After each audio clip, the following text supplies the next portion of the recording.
So I'm Chris Reykdal, State Superintendent of Schools, and if you're here because you're either supporting Kaylee or you come to say something to me that I need to hear.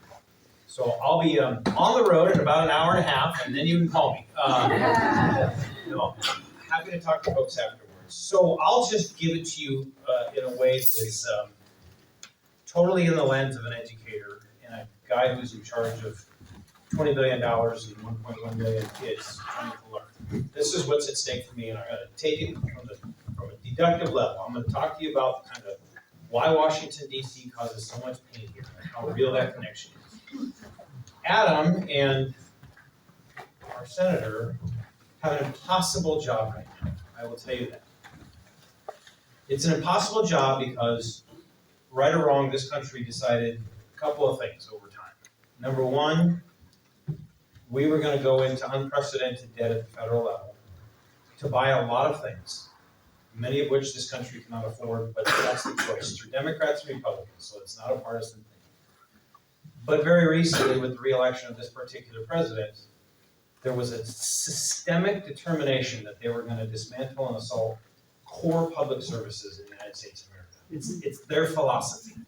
That is a fact. It's not a controversial point. They wrote a blueprint for it. They've been executing that blueprint. And one of those things, two of those things, is education. They quite frankly don't want a public system. They want a privatized system. And so I'm dealing with that in my role right now, pushing back and doing what we can, protecting our state's rights. But the other major thing they wanted to do was ultimately just dismantle anything that looked like the Affordable Care Act. So what is the education guy doing talking to you about health care? This is a country spending 18% of its GDP on healthcare. The rest of the world spends 10 or 11 or 12%. 18%. So almost 1 out of every $5 in this country gets spent on healthcare. So you can imagine if you're an administration that's trying to cut things, you go right after the places the federal government has most recently spent their money. So here's why this connects. Our poor legislature,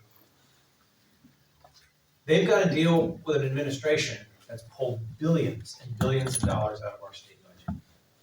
So our state budget's roughly $80 billion buying what we call the near general fund. It's actually about $150 billion if you consider everything. Federal money, higher education, tuition revenue, fare revenue, all of it. So when they have to face multi-billion-dollar hit, they're talking about having to cut people off of healthcare. Many in this community, disproportionately the 24th district in particular. And that's not a choice that most blue states made. They said, no, thank you, we're not interested in that. So if the feds are going to cut subsidies and the feds are going to cut programs, we're not cutting people off. So they had to go use a lot of state money to backfill it.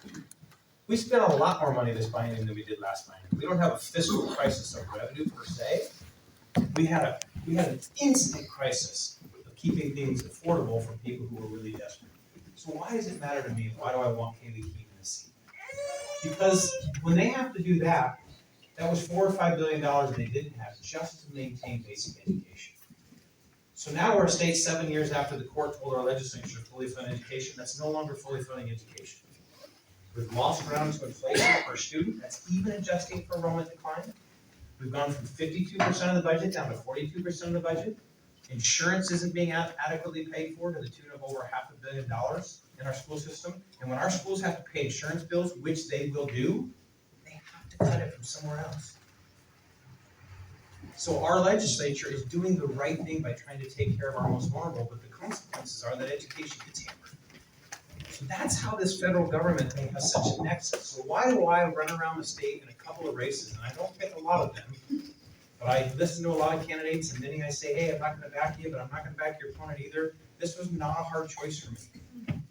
Because I'm looking specifically as a Gen Xer, somebody who's going to succeed a bunch of boomers and Xers, somebody who's going to think differently, somebody who's been in the classroom, understands human services, understands labor, understands nonprofit community, understands community, period. Now, this is the part where some of you are going to run me out of here. I apologize if you have a law degree.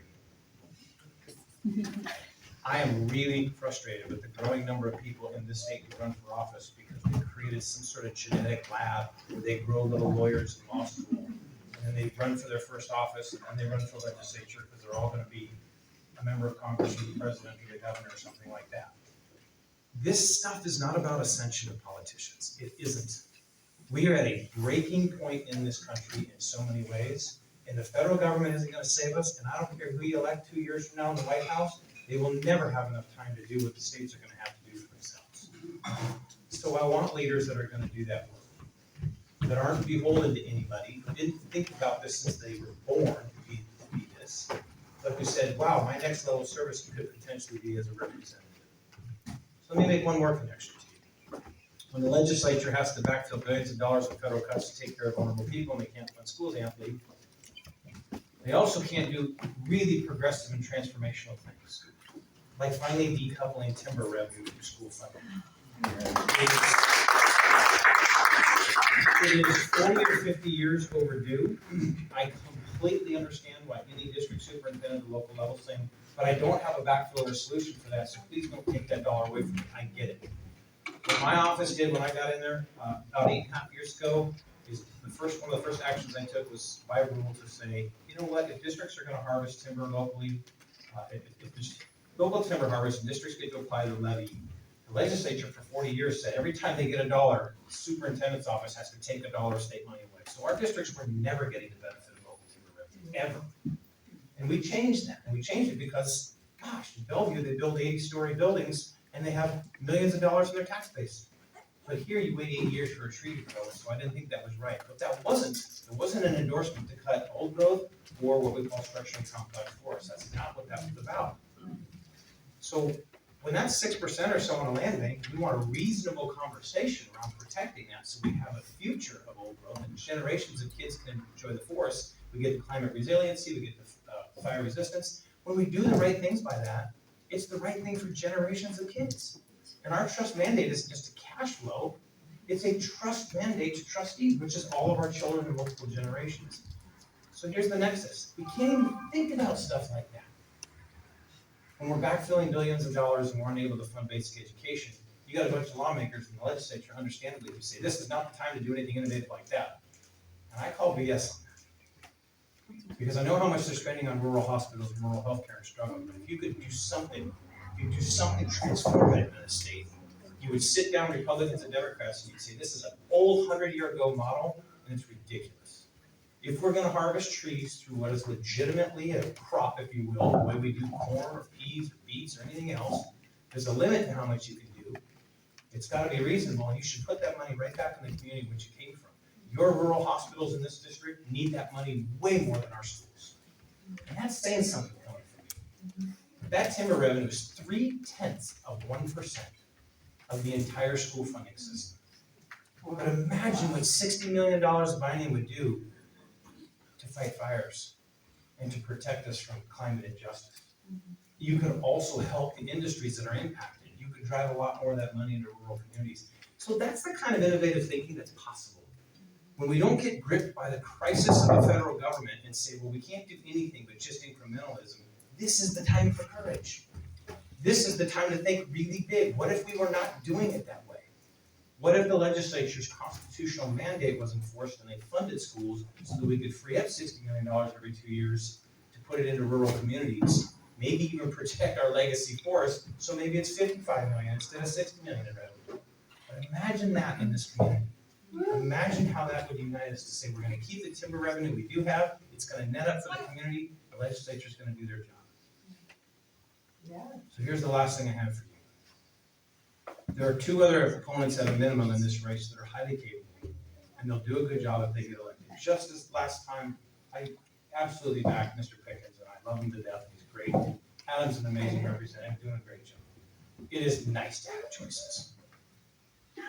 I don't think it's a choice when the possibility is a different thinker, a mom. This district hasn't been represented for decades by a woman. I think it's a different mindset. I think it's a form of diversity that matters in Olympia. I think an educator out here to complement a long history in local government. I think this kind of stuff matters for a community. I think it matters a lot. So as much as I think those other folks are doing an okay job, I'm looking for courage and something different because I think we are starving for it. And if our mantra is, we're going to define ourselves by how much we oppose the bad guys in DC, that isn't vision at all. That's not vision at all. The bad guy is going to go away in 2 years, and then what's our excuse? Elections are not about tearing down somebody else, they're about putting a different vision in front of us that's dynamic in a time we need it. And we gotta think different about climate resiliency right now. We gotta think differently about fully funding our schools. We gotta be thinking differently about innovation. That doesn't come from people like me that are 53 or 63-year-olds or 73-year-olds or 83-year-olds in the legislature. It comes from people who have a completely different exposure to their community and their state and their nation.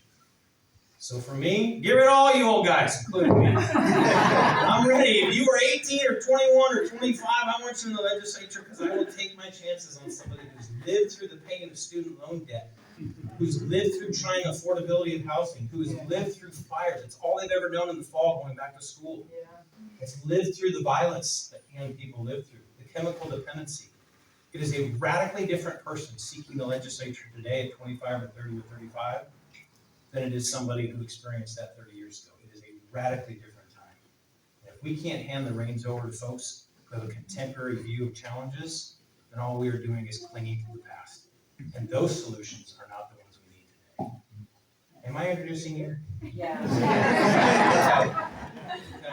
Is that about ready to know this young guy right here? Yeah. So I introduce to you the best of the three viable candidates for this race, and the one I unequivocally am endorsing and supporting. And I hope you will do everything in your power to get Kaylee elected. I think it matters that much. And with that,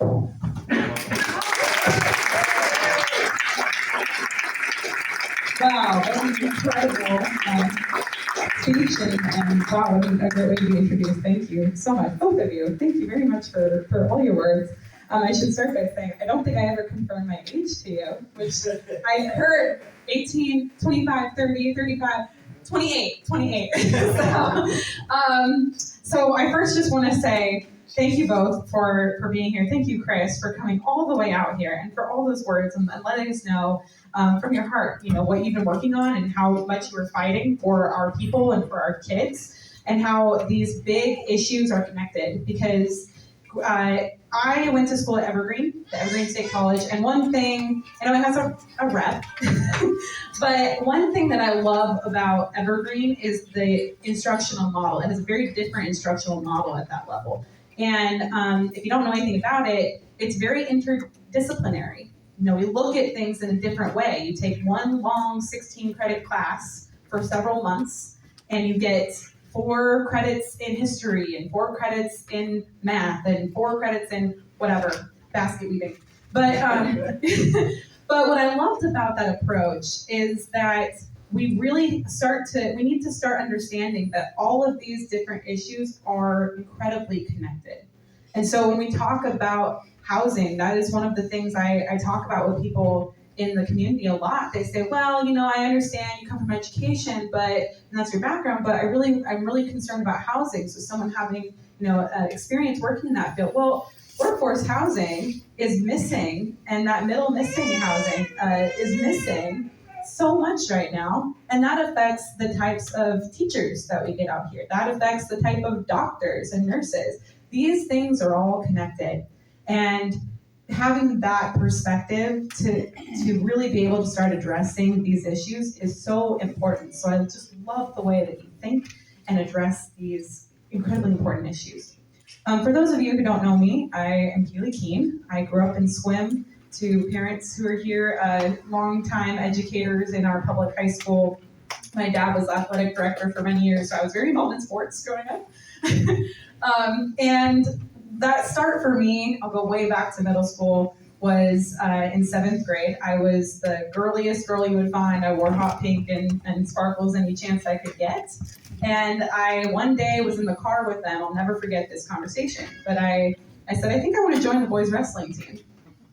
I don't know where it came from. Actually, I do know where it came from. I think there was a boy on the team I thought was cute. That was the initial thought. But he quit after 2 weeks. And, despite people telling me you're going to hate it, it's really hard, you're not going to want to do it, but we're going to make you, stick with it. I fell in love with the sport. And I wrestled for 6 years. I beat all the boys at the end of year tournament. I went to state all 4 years. I was really into it. We actually built up a team of 14 girls by the time I was a senior. So this thinking of kind of going against the grain and kind of challenging the status quo has always been in my mind. It's kind of ingrained in me. So as an educator, I saw that there were kids in the classroom and they just needed someone to see them. They just needed to be seen. And I think when I was really thinking about running for this seat, I was thinking, a lot of us are just those kids. We just want to be seen. People really just want to be understood. And I think that that is one of my strengths. When I talk with people every single day in this community and I go to doors and ask people what they care about, what's most important to them, I hear all kinds of things. I hear all kinds of backgrounds and I meet people with different interests and what they're spending their time doing. And the one common factor is that everybody just wants to be understood. So if I can bring that to this seat, that's what I'm hoping to do. I'm hoping to be a true representative of the people. I don't have really any tie to any big special interests or reasons why I'm running other than I think I'd be good at it. I think I would actually talk to people and ask the experts in the community who are doing this work every day in every type of field you can think of. Ask them what they want to see. Well, how can we fix this? What are the unintended consequences? Because I think we miss that sometimes in the legislature. We get so caught up in party politics and we get so caught up in, well, this is what my team is doing and this is what I'm supposed to think. Because, an added layer that we're facing right now, especially my generation and younger, is the algorithm. The algorithm on our phones and every facet of being online is targeted to keep us in this echo chamber that we want to live in. And I think that if we can kind of get ourselves out of that and try to think that everyone's just a person and there are different ways of going about solving all of these issues and be open to those, then we can really make a lot of change. I have a daughter, she's here, I don't know where she's at right now, but she might have been crying a little bit. She's almost 14 months. So I've been told a couple times, you're crazy, you're insane, why are you doing that? You're running while you have a baby. I said, she's the reason I'm running. Because when I look at the way the world is right now, not just federally, but in our communities and our individual conversations with friends and family members, I get scared. I get scared for the world that we're going to leave to my kids, right, and grandkids, and future generations beyond that. So when I first talked with Mike back in the legislature, one of the first things I said was, I'm running for my daughter. I'm running because of her. He said, really? You are? You're running for your daughter? I said, yeah, absolutely. And I kind of thought about that. I realized, yes, we need people right now thinking about the future. So that's why I'm running. I just want to say, first of all, thank you so much to Wendy Ray Johnson for putting this on, to Nancy Pickens over here, trying to find everybody in the crowd, to my mom in the back there, my dad back there, where's Mary Jean? Mary Jean, thank you so much. To everyone in here who has decided to come out and listen to somebody you may not even know. And to some really great folks too. So thank you very much for being here. Thanks for being part of the process. And I hope to have continued conversations with all of you about how I can best represent us at the state level. So thank you so much.